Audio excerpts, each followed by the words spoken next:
हरिबाग कांग्रेस ने आप पर भरोसा जताया और काउंसलर के बाद अब एमएलए की टिकट आपको दी है, कैसे खुशी महसूस कर रही हैं आप? देखिए, मैं सबसे पहले कांग्रेस पार्टी का तहे दिल से शुक्रिया अदा करना चाहती हूँ कि उन्होंने एक बार फिर से मुझ पे भरोसा जताया और जिस तरीके से 2 साल पहले मुझे काउंसलर का टिकट दिया गया था और मैंने कांग्रेस पार्टी की झोली में ले जाके ये सीट डाली थी जीतकर, उसी तरीके से इस बार भी पार्टी ने मुझ पे फिर से यकीन किया है और मैं इंशाल्लाह पार्टी को मायूस नहीं होने दूंगी। ये कोई बड़ी बात नहीं है और चाहे वो स्कूल्स हों, चाहे वो हॉस्पिटल्स हों, चाहे वो सड़कें हों, सीवर हो, बिजली का मीटर लगने का इशू हो, पानी का मुद्दा हो, ट्रैफिक का इशू हो, ये सारे इश्यूज यहाँ इसलिए इतने पनप गए क्योंकि पिछले 10 सालों में यहाँ कोई काम ही नहीं किया गया। अगर काम किया गया होता तो आज की तारीख में ओखला इस लेवल पे बदहाल नहीं हुआ होता। ओखला को एक सीबीएसई स्कूल जिसमें कम से कम 1000 बच्चे तलबा व तालबात पढ़ें, बिल्कुल वैसे स्कूल की बहुत जरूरत है। 100 बेड के हॉस्पिटल्स की जरूरत है। क्या ये मुमकिन हो पाएगा? बेशक मुमकिन है। देखिए, आपकी अगर नियत काम करने की है तो आप काम करवा सकते हैं हर तरीके से। देखिए, हमारी आदत नहीं है रोने की कि हमें फलाना काम नहीं करने दे रहा, मुझे एलजी नहीं करने दे रहा, मुझे वो नहीं करने दे रहा, मुझे ये परेशान, मुझे वो परेशान। मैं अभी भी ऑपोजिशन में ही बैठी हूँ। मेरे वालिद साहब 2 बार इंडिपेंडेंट काउंसलर रहे, 1 बार एमएलए आरजेडी से रहे, 1 बार कांग्रेस से रहे। चारों जो टर्म्स रहे हैं उनके, वो सत्ता में कभी नहीं रहे, वो हमेशा ऑपोजिशन में ही बैठे और उसके बावजूद उन्होंने कभी ये रोना नहीं रोया कि फलाना मुझे काम नहीं करने दे रहा, फलाना काम नहीं करने दे रहा। और ना आज की तारीख में मैं ये रोना रोती हूँ कि मुझे वो काम नहीं करने दे रहा, मुझे वो परेशान कर रहा है, क्योंकि हम मजबूत नुमाइंदे के तौर पे काम करते हैं। हम लड़ के अगर हमें कोई परेशान भी करता है तो हम आवाम के सामने रोते नहीं हैं, हम लड़ाई लड़ते हैं आवाम के लिए। वहाँ पर हम मजबूती से सदन में अपनी आवाज़ उठाते हैं, हम मजबूती से लड़ के बजट निकलवा रहे हैं, लड़ के यहाँ के काम करा रहे हैं। और उसी तरीके से मजबूती से अगर लोग मुझे मौका देंगे तो असेंबली में भी मैं एक मजबूत आवाज़ बनूंगी ओखला की आवाम के लिए। और जो एमएलए फंड होता है वो तो देखिए एक फिक्स्ड फंड है ही, उसके अलावा मैं ज़्यादा से ज़्यादा बजट लाने की कोशिश करूंगी इलाके के लिए। और कोशिश ही नहीं, मैं वादा करती हूँ कि मैं लेकर आऊँगी। और जितने यहाँ पर मुद्दे हैं, चाहे वो देखिए आपका सड़कों का मुद्दों का तो भंडार है। देखिए, ओखला मेरे ख्याल से 70 विधानसभाओं में सबसे बदतर हालातों में आज की तारीख में ओखला है। यहाँ लोग ऐसा लगता है कि स्लम एरिया बन गया है पूरा ओखला। एक से एक एजुकेटेड आदमी जामिया नगर में रहता है, उसके बावजूद ऐसा लगता है कि बुरे हालात हैं। आप देखिए, चाहे वो सड़कें बनाने का हो, चाहे वो सीवर का काम हो, जो सिस्टम है सीवर का, चाहे वो पीने का पानी हो, चाहे वो बिजली के मीटर का हो, चाहे ट्रैफिक का हो, चाहे एडमिनिस्ट्रेशन के हावी होने का मुद्दा हो, चाहे स्कूल का हो, चाहे हॉस्पिटल का हो, मुद्दे ही मुद्दे हैं, अनगिनत मुद्दे हैं। और हमारा देखिए मेरा काउंसिल का इलेक्शन का भी ये रिकॉर्ड है और मैं अभी भी ये बात मजबूती से आपके चैनल पे कह रही हूँ कि मेरा सोल फोकस जो है वो डेवलपमेंट रहेगा। मैं किसी कंट्रोवर्शियल बात में नहीं पड़ना चाहती, ना मैं किसी कंट्रोवर्सी में घुसना चाहती हूँ, क्योंकि मेरा सिर्फ और सिर्फ एजेंडा रहेगा कि हमें डेवलपमेंट कराना है इलाके में। हमने काउंसलर में भी लोगों से यही कहा था कि आप हमें मुद्दे बताइए, हम उस पर काम करेंगे मजबूती से। और अभी भी असेंबली में भी हम इसी डेवलपमेंट के ही मुद्दे पर सिर्फ फोकस रखेंगे। ओखला में नई बीमारी शुरू हुई है जो बिल्डिंग गिराने की, बिल्कुल, आप उससे कैसे निपट पाएंगे? देखिए, मैंने जो बात कही अभी मुद्दों की लिस्ट में, एक मैंने मुद्दा कहा कि एडमिनिस्ट्रेशन का यहाँ पर हावी होना।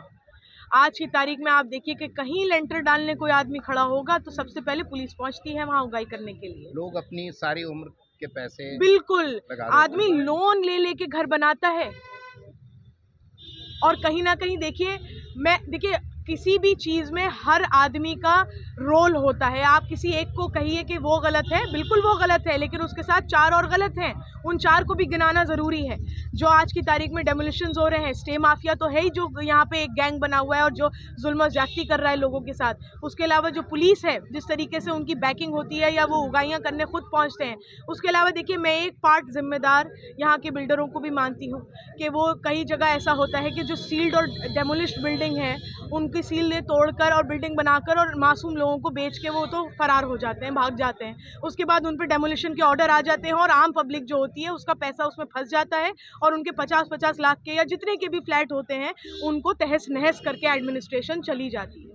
कांग्रेस ने भरोसा जताया आप पर, यहाँ आपके पास 4 ऐसे जगह वोट बटेंगे, कैसे आप उससे उभर पाएंगे? नहीं देखिए, मैं बीजेपी सवाल है, हाँ आम आदमी है, हाँ और फिर देखिए, ओखला की आवाम बहुत समझदार आवाम है। यहाँ मेजॉरिटी एजुकेटेड तबका रहता है। और देखिए, जो एजेंडा रहेगा इस इलेक्शन की वोटिंग का, जो मुद्दा रहेगा वो सिर्फ और सिर्फ डेवलपमेंट रहेगा। वो इलेक्शन से 4 महीने पहले निकल के काम कराते हैं, क्योंकि अगर काम नहीं कराएंगे अभी भी तो इलेक्शन में वोट कैसे मांगेंगे, किस मुंह से वोट मांगेंगे। तो वोट मांगने के लिए कुछ तो लॉलीपॉप देनी पड़ेगी फिर से आवाम को। तो वही काम आज हो रहा है। 4.5 साल गायब रहो, आखिर के 6 महीने निकल के लोगों की आंखों में धूल झोंको। आप 10 साल से सिटिंग विधायक है, वो भी सत्ता में बैठे विधायक काम नहीं करा पा रहे हैं। इससे शर्म की बात क्या होगी। तौहीन समझती हूँ कि एज अ मुस्लिम, एक मुसलमान होने के नाते भी, और क्योंकि मैं देखिए एक सिटिंग काउंसलर भी हूँ, एक नुमाइंदा होने के नाते भी मैं तो बड़ी मजबूती से अपनी बात रखती हूँ। ना मैं कभी रोती हूँ, ना मैं ये कहती हूँ कि मैं बेचारी हूँ, क्योंकि मुझे पता है कि ओखला को एक मजबूत नुमाइंदे की ज़रूरत है, बेचारों की और रोने वालों की ज़रूरत नहीं है। आप जब तक मजबूती से नुमाइंदगी नहीं करेंगे आवाम की, तो उनके मसलों को सॉर्ट नहीं कर सकते आप। ये बीजेपी का डर दिखाना ख़त्म कर दो आवाम को। आप ये तौहीन है मुसलमानों को, डरा डरा के आप वोट मांग रहे हैं। यहाँ का मुसलमान किसी से डरने वाला नहीं है, वो सिर्फ अल्लाह की बात से डरता है, और अल्लाह से ही डरना भी चाहिए। आप डर दिखा रहे हो बीजेपी का वोट मांगने के लिए। ये बड़ी तौहीन और शर्म की बात है कि मुसलमानों को, मेरे लिए ये बात जायज़ नहीं है कि मैं अपने भाई बहनों को, मुसलमान भाई बहनों को डराऊं और धमकाऊं कि मुझे वोट दो वरना बीजेपी जीत जाएगी। नहीं, मैं अगर इस काबिल हूँ कि आपकी नुमाइंदगी करूँ, तभी आप मुझे वोट दीजिए।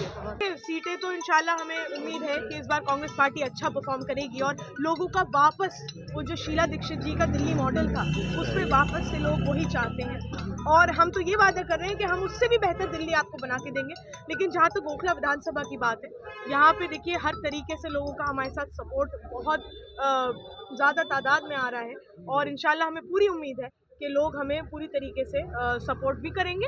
और मैं सिर्फ ऐसे ही नहीं कह रही कि आप बस सपोर्ट कर दीजिए, आपके मुद्दों पे मैं मजबूत आवाज़ बनूंगी, और मैं आपके मुद्दों को, अभी भी हमारा जो इलेक्शन कैंपेन हमने शुरुआत कर दी थी, हम मीटिंग्स भी कर रहे थे, बहुत लोग हमसे आके मिल भी रहे थे, तो सारे जो मुद्दे हैं इलाके के, हम उस पर लगातार डिस्कशन कर रहे हैं, लगातार अवेयरनेस भी कर रहे हैं, और लगातार हम ये भी बता रहे हैं कि हम उन पर क्या काम करेंगे। देखिए, हम जुमलेबाजी तो करेंगे नहीं सर, हमने अभी से कई चीज़ें हैं जो हमारे दिमाग में है कि हम यहाँ काम करा सकते हैं। जिस तरह से यहाँ पे पीने का पानी नहीं है, तो यहाँ हम यूजीआर बनवाएंगे, अंडरग्राउंड रिजर्वायर जिसको कहते हैं, ताकि पानी का सप्लाई जगह जगह पहुँचे। हम यहाँ एसपीएस बनवाएंगे, सीवेज पंपिंग स्टेशन, जिससे यहाँ पानी की निकासी में आसानी हो। हम यहाँ बरसाती नालों का अरेंजमेंट कराएंगे। पहले भी मेरे वालिद साहब ने नफीस रोड आज भी जिंदा था उस नाले पर, अब तो खैर उसको ख़त्म कर दिया इन्होंने।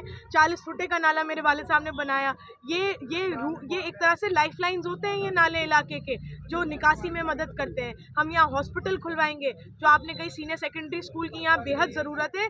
हम शानदार किस्म का स्कूल तो और विद साइंस स्ट्रीम खुलवाएंगे। कई स्कूलों में साइंस स्ट्रीम नहीं है, जो कि एक बड़ा मसला है। हम अपने बच्चों को चाहते हैं भी तो फंक्शनल नहीं है, या टीचर्स नहीं है, और रिजल्ट्स आप देख ही रहे हैं स्कूल के क्या है। मेरी गारंटी है कि मैं ओखला में वर्ल्ड क्लास स्कूल बनवाऊंगी, ये आज मैं आपसे वादा कर रही हूँ। और जो भी यहाँ पे कमियां हैं, जिस तरीके की भी, बिजली का मीटर एक बहुत बड़ा मसला है यहाँ पर, लोगों से आज भी 2-2 लाख रुपए वसूले जा रहे हैं BSCS द्वारा। एडमिनिस्ट्रेशन यहाँ इतना हावी हो चुका है कि ऑफिसों में नहीं मांग रहे, अब तो घरों में घुस घुस के पैसे मांग रहे हैं, इतना हावी हो चुका है। ये सारे जो यहाँ पर जितनी भी तरीके की मसले मसाइल हैं, हम इस पर ज़रूर मजबूती से काम